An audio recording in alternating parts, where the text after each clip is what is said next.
to Season 2 of the podcast titled Let's Talk About Change Management. I am your host, Isabella Brusati, and in this episode we will discuss how to initiate a digital transformation. One of the most common pitfalls I witness as a change management expert is starting a digital transformation simply because our competitors are doing it and we cannot lag behind. Let's go back to basic.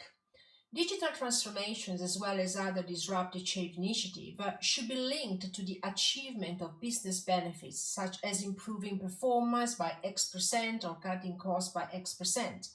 Having a fuzzy goal leads to uncertainty and a watered-down vision. It is not surprising that the individuals impacted by the digital transformation struggle to understand what it is about, why the company decided to pursue it, and what's needed for them. When setting business objectives, it is common to see recommendations to use SMART goals.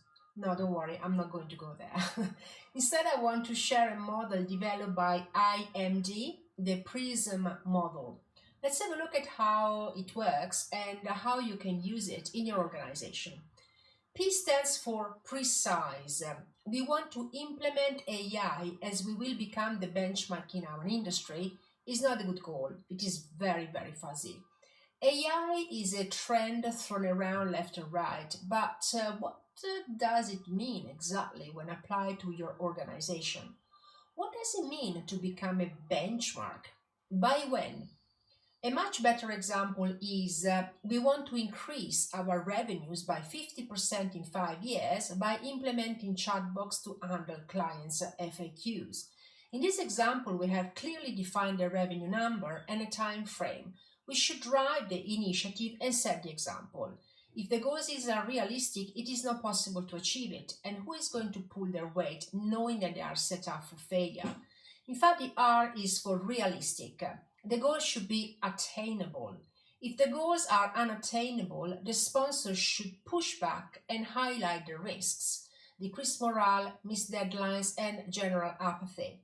I understand that leaders sometimes consider internal politics, but if those impacted by the change initiative do not come on board, the initiative will fail.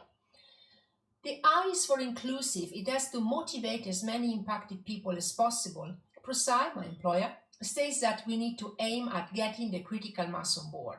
What does it mean? At least 80% of the impacted individuals. A bad example is reduce reliance on couriers such as DHL and UPS to 20% by the end of 2026.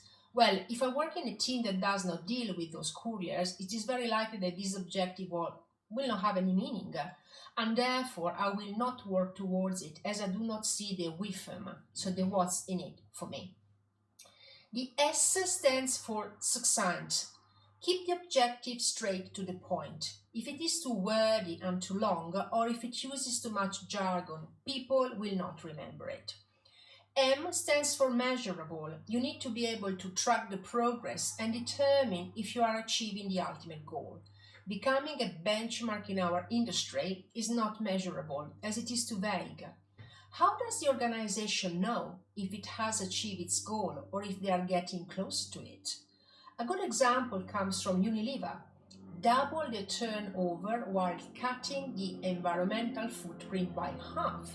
It is precise, realistic, succinct, inclusive, and measurable. Thank you for listening. Join us next time as we continue to explore effective change management strategies.